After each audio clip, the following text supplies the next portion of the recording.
இயேசு தாம் சீடரை நோக்கி கூறியது: மக்கள் பார்க்க வேண்டும் என்று அவர்கள் முன் உங்கள் அறச்செயல்களை செய்யாதீர்கள்.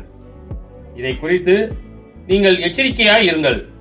இல்லை என்றால் உங்கள் விண்ணக தந்தையிடமிருந்து உங்களுக்கு கைமாறு கிடைக்காது.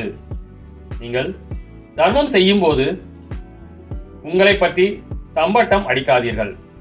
வெளிவேடக்காரர் மக்கள் புகழ வேண்டுமென்று தொழுகை கூடங்களிலும் சந்துகளிலும் நின்று அவ்வாறு செய்வர்.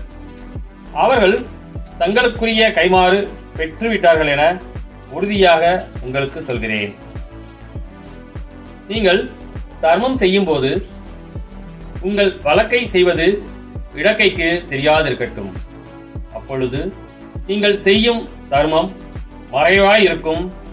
மறைவாய் உள்ளதை காணும் உங்கள் தந்தையும் உங்களுக்கு கைமாறு அளிப்பார். நீங்கள் இறைவனிடம் வேண்டும் பொழுது வெளி வேடக்காரரை போல் இருக்க வேண்டாம். அவர்கள் தொழுகை கூடங்களிலும் வீதியோரங்களிலும் நின்று கொண்டு மக்கள் பார்க்க வேண்டுமென இறைவேண்டல் செய்ய விரும்புகிறார்கள். அவர்கள் தங்களுக்குரிய கைமாறு பெற்றுவிட்டார்கள் என உறுதியாக உங்களுக்கு சொல்கிறேன்.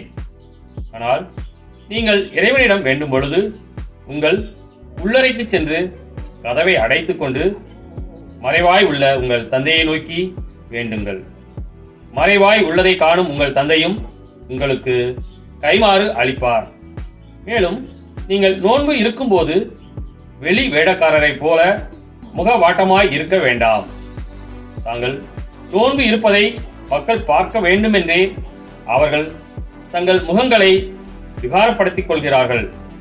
அவர்கள் தங்களுக்குரிய கைமாறு பெற்றுவிட்டார்கள் என உறுதியாக உங்களுக்கு சொல்கிறேன்.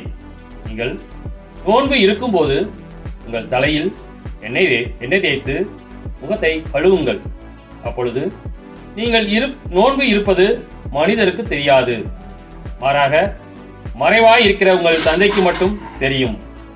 மறைவாய் உள்ளதை காணும் உங்கள் தந்தையும் உங்களுக்கு ஏற்ற கைமாறு அளிப்பார்.